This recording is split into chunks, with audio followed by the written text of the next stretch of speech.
Film की शुरुआत होती है एक स्टेशन को दिखाने से, जहाँ पर एक लड़का बिल्कुल अकेला बैठा था। तभी स्टेशन पर एक अजीब सी औरत आई जो पागलों जैसी हरकतें करने लगी। उसने बाल खोले हुए थे और बड़ी अजीब तरह वो चल रही थी। लड़का उसकी वीडियो बनाकर इंटरनेट पर डाल देता है और सबको लेकर बताता है कि ये औरत अजीब तरह का बर्ताव कर रही है। और फिर तभी पलक झपकते ही वो औरत वहाँ से गायब हो गई। वो लड़का सोच में पड़ गया कि अचानक वो कहाँ गायब हो गई। इसीलिए उसी जगह पर जाकर चेक करने लगा, जहाँ तभी ट्रेन वाला गेट अपने आप ही खुल जाता है। लेकिन हैरत वाली बात ये थी कि वहाँ कोई ट्रेन नहीं आई थी। तभी लड़के को पटरी वाली जगह पर से आवाज आने लगी। इसीलिए वो नीचे बैठकर अपना मुंह अंदर डालकर चेक करने लगा और फिर तभी वो गेट अपने आप ही बंद हो जाता है। लड़के का गला बीच में आने की वजह से कटकर कुचला गया और ऐसे बहुत दर्दनाक उसकी मौत हो जाती है। इसके बाद हम एक रिपोर्टर लड़की को देखते हैं जिसका नाम नायो था। हाल ही में उसने एक एक्ट्रेस के बारे में रिपोर्ट बनाकर उसकी खबर चला दी थी, जो रिपोर्ट काफी वायरल जा रही थी। इन लोगों ने उस एक्ट्रेस की इजाजत के बगैर ही उसकी न्यूज रिपोर्ट बनानी थी, जिस वजह से उसे इतना गुस्सा आया कि उसने इनकी कंपनी के खिलाफ शिकायत कर दी, जिस वजह से कंपनी को 50 मिलियन का फाइन लगता है। इस बात की वजह से नायोम की बॉस उस पर बहुत गुस्सा करती है और कहती है कि ये सब तुम्हारी वजह से हुआ। अब या तो ये फाइन तुम भरोगी या फिर कोई ऐसी रिपोर्ट बनाओ जो इसी तरह वायरल कामयाबी की बुलंदियों पर जाए। ऐसे हमारी रिपोर्ट पर व्यूज बढ़े, ज्यादा एड्स आए, जिससे हमें इतना मुनाफा हो कि हम इस फाइन को भर सके। अब ये सुनकर नायोम सोच में पड़ गई कि अब मैं क्या करूँ। अब नायोम को किसी काम से उस स्टेशन पर जाना पड़ता है, जहाँ उसकी मुलाकात अपने दोस्त से हुई। उसका दोस्त नायोम को बताता है कि उस दिन जब तुम स्टेशन से गई थी तो मैंने एक लड़की को देखा जो अचानक ही ट्रेन के सामने आया और उसकी मौत हो गई। उसने खुद अपनी जान ली थी। हालांकि मैंने उसे बचाने की कोशिश की थी पर काफी देर हो गई। अजीब बात ये है कि ठीक उसी वक्त मैंने पटरी पर एक छोटे बच्चे को भी देखा जो बिल्कुल अकेला था। सुनने में आया है कि बिल्कुल यही चीज एक और आदमी ने भी देखी जो यहाँ स्टेशन पर मोर्टिशन का काम करता है। मोर्टिशन वो होता है जो लाशों को फ्यूनरल दफन वगैरह करने के लिए तैयार करता है। आगे नायोम का दोस्त बताता है कि अब मैं तुम्हें हैरानकुन जानकारी देता हूँ। वो बच्चा असल में भूत था और जिस आदमी ने अपनी जान ली थी उसकी हालत ऐसी थी जैसे वो किसी के कंट्रोल में हो। अब ये सुनकर नायोम यहाँ फैसला कर लेती है कि अब मैं इस भूतिया स्टेशन यहाँ पर मरने वालों और यहाँ के भूतों के बारे में अपनी रिपोर्ट बनाऊंगी, जिसमें इस स्टेशन के बारे में सबके सामने लाया जाएगा। ये वायरल जा सकती है। अब नायोम उस मोर्टिशन से मिलने जाती है जो बताता है कि हाँ मैंने भी उस पटरी पर छोटे बच्चे को देखा था। तब ये सुनकर नायोम इस स्टेशन के बारे में रिपोर्ट बनाना शुरू कर देती है। वो अपने दोस्त को कहती है कि यहाँ कैमरास तो लगे ही हैं, तो मुझे उस दिन की कैमरा रिकॉर्डिंग दे दो। तब उसका दोस्त जैसे तैसे छुपते छुपाते उस दिन की रिकॉर्डिंग निकाल ही देता है। अब नायोम का दोस्त जब वॉशरूम में मुंह धो रहा था तो अचानक उसे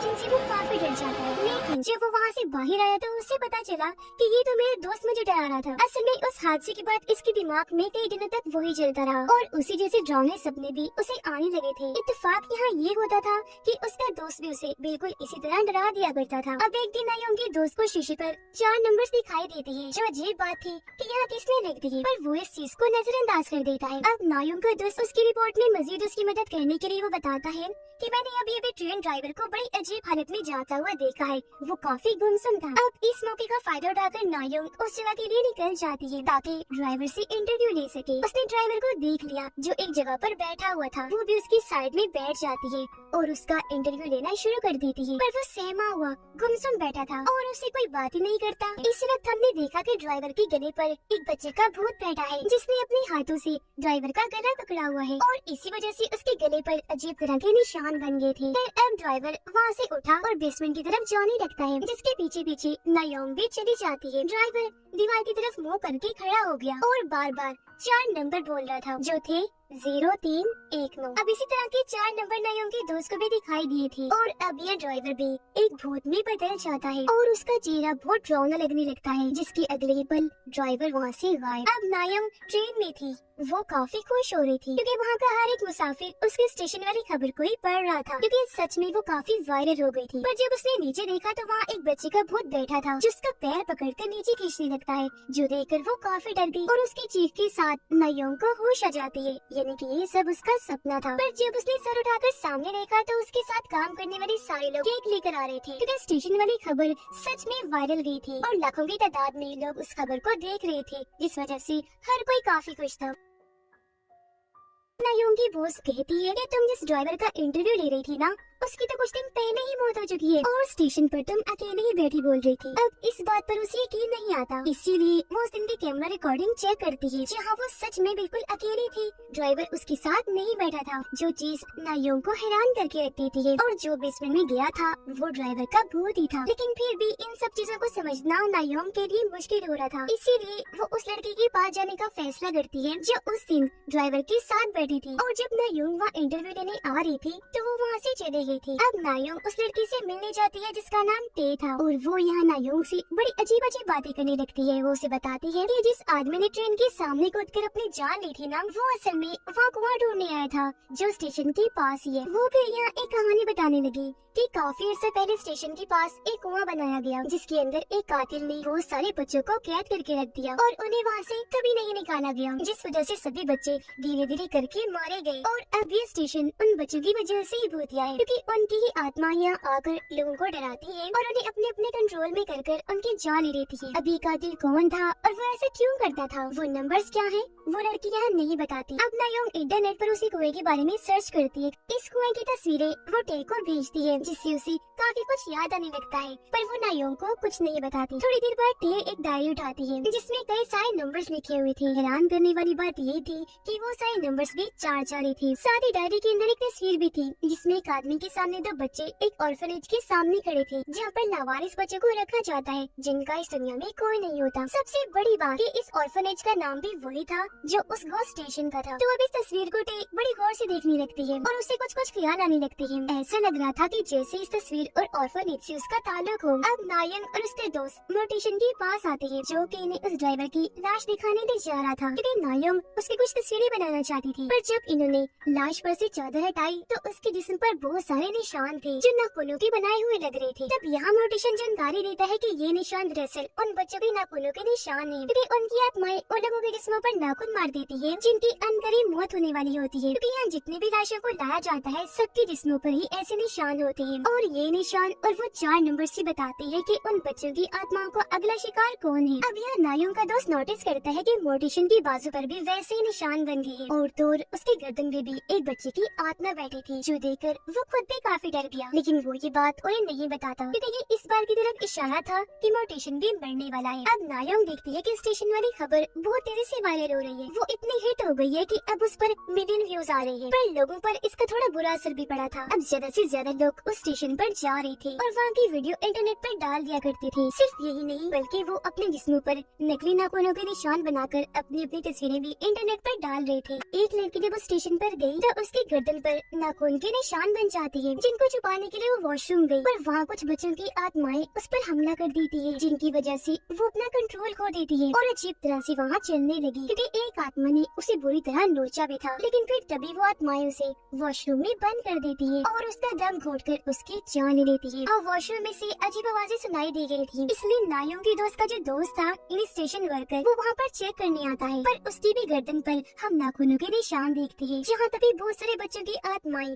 उसे भी डराने लगती है और फिर एक साथ मिलकर उस पर ऐसे हमला करती है कि उसकी जान ही ले लेती है। अब नायोंग उसके दोस्त के फ्यूनरल में जाती है और फिर अपने दोस्त से भी मिलने गई जो रो रहा था। कहता है कि मुझे भी कुछ दिन पहले एक छोटी बच्ची की आत्मा दिखी थी जिसके कपड़ों पर भी 4 नंबर लिखे थे, और देखो मेरे हाथ पर भी नाखूनों के निशान बन गए हैं। जो कहकर वो नायोंग को अपना हाथ दिखाता है और रोते हुए कहता है कि इस बात से मैं डरा हुआ हूँ क्योंकि अनकरीब मेरी भी मौत हो जाएगी। अब रात को जब वो सो रहा था तो उसे उन्हें बच्चों के बुरे बुरे सपने आते हैं, जैसे वो सारी आत्माएं उसके ऊपर बैठी हुई है और फिर खींचकर उसे कुएं में ले जाकर फेंक देती है। अब डर की वजह से उसकी आँख खुल गई और वो सीधा नायोंग के पास जाता है और उसे इस सब के बारे में बताता है, जिस पर अब ये दोनों इन सब का हल ढूंढने का फैसला करते हैं और टे से मिलने उसके घर आ जाते हैं। वो यहाँ ये राज खोलती है कि जिस लड़की ने कूद कर अपनी जान ली थी, जिसे तुम्हारे दोस्त ने भी बचाने की कोशिश की थी, यानी जो कुआं ढूंढने उस स्टेशन पर गया था, वो दरअसल मेरा भाई था और उसकी मौत की वजह यही है कि वो वहाँ कुएं की तलाश में गया था।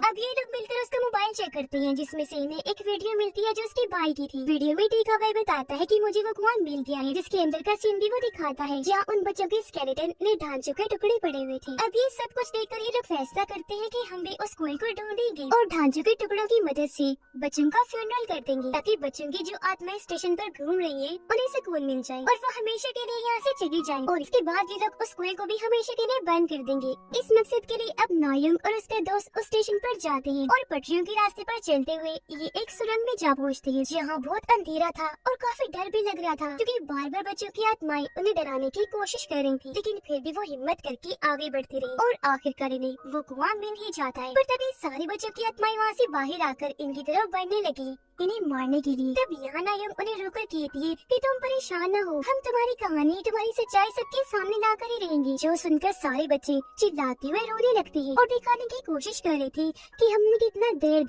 कितनी तकलीफ सही है। खैर अब ये लोग कुएं में से उन बच्चों के ढांचे के टुकड़े निकाल लेते हैं और अब सबको यही लगने लगता है कि ये मौत का खेल आखिरकार खत्म हुआ। पर ये चीज उसके लिए अच्छी साबित भी नहीं होती, क्योंकि जाहिर है अब ये केस हल हो चुका था। सबको पता चल गया था कि आत्माओं के जाने के बाद मौत का ये खेल खत्म हो गया है। यही वजह है कि अब लोग ये खबर नहीं देख रहे थे और व्यूज आना बंद हो जाते हैं, क्योंकि व्यूज ऐसे केसेस पर आते हैं जो सॉल्व ना हुआ हो, क्योंकि उसमें सस्पेंस बना रहता है कि अब क्या होने वाला है और क्या नहीं। इस बात पर उसकी बॉस पहले तो नायक को काफी बातें सुनाती है और फिर उसे कुछ दिन के लिए नौकरी से निकाल देती है, वो भी काफी बेइज्जत करके। अब इस वजह से नायक को काफी गुस्सा था पर वो कुछ कर नहीं पाती। अब नायक का दोस्त जब उस स्टेशन पर काम कर रहा था तो फिर से एक बच्चे की आत्मा उसे दिखाई देती है, जो बार बार उसे डराने की कोशिश कर रही थी, जिससे यहाँ ये बात क्लियर हो गई कि मौत का ये खेल अभी भी खत्म नहीं हुआ। नायक का दोस्त अब अपने सामने मोटिशन को देखता है, उसे याद आया कि इसके हाथ पर भी निशान थे, इसलिए वो भागकर उसका हाथ चेक करने जाता है, जहाँ पर अब निशान नहीं थे, जिसका मतलब कि मोटिशन ने इस चीज से जान छुड़वाने के लिए कुछ किया था। ये देखकर उसका दोस्त मोटिशन को अपने हाथ पर बने निशान दिखाकर उसे मदद मांगता है कि मुझे भी बता दो इसे छुटकारा कैसे पाऊँ, लेकिन वो तो उसकी मदद करने से साफ इनकार करके वहाँ से चला जाता है। अब नायक का दोस्त घर तक मोटिशन का पीछा करता है, जहाँ उसने कुछ ऐसा देखा कि उसके होश उड़ गए, पर वो क्या था ये हमें दिखाया नहीं जाता। अब रात के वक्त नायक जब अपने घर पर थी तो तभी उससे मिलने टे आ जाती है। नायक ने देखा कि उसके हाथों पर भी ये नाखूनों के निशान बन गए हैं और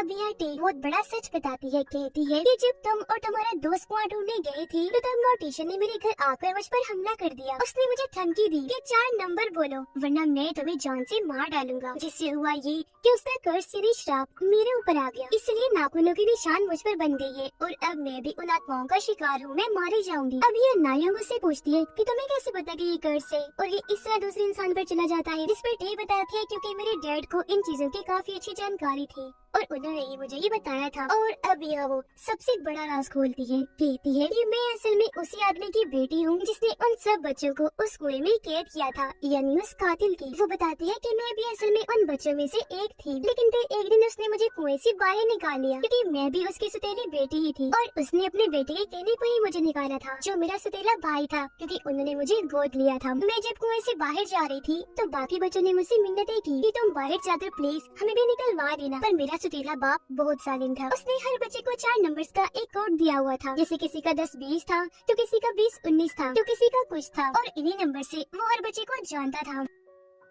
अब जाहिर है उन बच्चों के नंबर्स थे, तो उनके मरने के बाद उनके भूतों का भी हर एक नंबर था। टे का सौतेला बाप इस ऑर्फनेज को चलाया करता था, वहाँ वो इन बच्चों पर इतना जुल्म करता था कि उन्हें मारकर काटता था, जिसके बाद सभी बच्चों के जिस्मों के हिस्से बेच दिया करता था। पर जब पुलिस को उस पर शक हुआ तो उसे डर होने लगा कि कहीं मैं पकड़ा न जाऊँ। यही वजह है कि उसने इन बच्चों को जिंदा ही इस कुएं में कैद कर दिया। टे रोते हुए कहती है कि ये सब मेरी और मेरे भाई की आंखों के सामने हुआ था, लेकिन हम क्या करते डरे हुए थे, उन बच्चों की मदद नहीं कर पाई, और मुझे लगता है हमने उन्हें धोखा दिया। मुझे अपनी गलती का एहसास है। ये सारी बात बताकर वो बहुत रोती है, क्योंकि सब कुछ उसे याद आ गया था, तो वो उन आत्माओं को अब पहचान पा रही थी। अब मौत के इस खेल को खत्म करने का सिर्फ एक ही रास्ता था कि जो भी लोग इस कर्ज का शिकार है उन्हें मर जाना चाहिए, इन्हें जिनके भी जिस्मों पर निशान है वो मारे जाए। ये सारी बातें जानकर नायक अपने घर आ गई और बिस्तर पर लेटकर इस बारे में सोचने लगती है, पर तभी उसकी आग लग गई। अगली सुबह जब वो उठी तो उसके दोस्त की कॉल आती है, जो नायक को बताता है कि मैंने अपना फोन नंबर बदल दिया है, तो जरा नोट कर लो। वो अपना नंबर बताने लगा और नायक भी साथ साथ नंबर बोलने लगी, लेकिन वो 4 नंबर बोलकर चुप हो जाता है और नायक की बोलते ही कर्ज उस पर आ गया। यानी कि ये सब उसके दोस्त ने नायक को फंसाने के लिए प्लान किया था, क्योंकि जब वो मोटिशन के पीछे गया था तो उसने उसे ये सब करते हुए देख लिया था। अब वो कहता है कि माफ करना, मैं जीना चाहता हूँ, इसलिए मुझे ऐसा करना पड़ा, जो कहकर वो फोन काट देता है। अब यहाँ हमें पता चला कि जब नायक का दोस्त मोटिशन का पीछे करते हुए उसके घर गया था तो वहाँ मोटिशन ने उसे जानकारी दी थी, कहा था कि अब तुम्हें ये फैसला करना है कि ये कर्ज तुम्हें किसके पास भेजना है, और हाँ जिस इंसान को भी तुम कर्ज के लिए चुनो उसे स्टेशन की भूतिया होने और इस कर्ज के बारे में पता पता होना चाहिए, और अगर तुमने सामने वाले से वो नंबर बुलवा दिए तो तुम्हारा कर्ज उस पर चला जाएगा। तो इसलिए उसने नायोंग के साथ ऐसा किया। अब नायोंग काफी फिक्रमंद हो जाती है, क्योंकि अगर उसने जल्द कुछ ना किया तो वो मारी जाएगी। वो काफी दिमाग लगाकर ये फैसला करती है कि मैं अपना ये कर्ज अपनी बॉस पर डाल दूंगी, जो हमेशा मुझ पर भड़कती रहती है, और ऐसे मेरा बदला भी पूरा हो जाएगा। वो अब सीधा अपनी बॉस के पास गई और उसे कहती है कि मैं यहाँ से रिजाइन दे दूंगी, यानी ये जॉब मैं खुद ही छोड़ दूंगी अगर तुम ये 4 नंबर बोल दोगी तो। अब उसकी बॉस को कुछ समझ नहीं आती, लेकिन नायोंग उसे बातें सुनाकर इतना गुस्सा चढ़ा देती है कि आखिरकार वो 4 नंबर्स बोल ही देती है, जिससे नायोंग का कर्ज उस पर चला जाता है। अब बॉस पर कर्ज आना ही था, क्योंकि असूल के मुताबिक उसे स्टेशन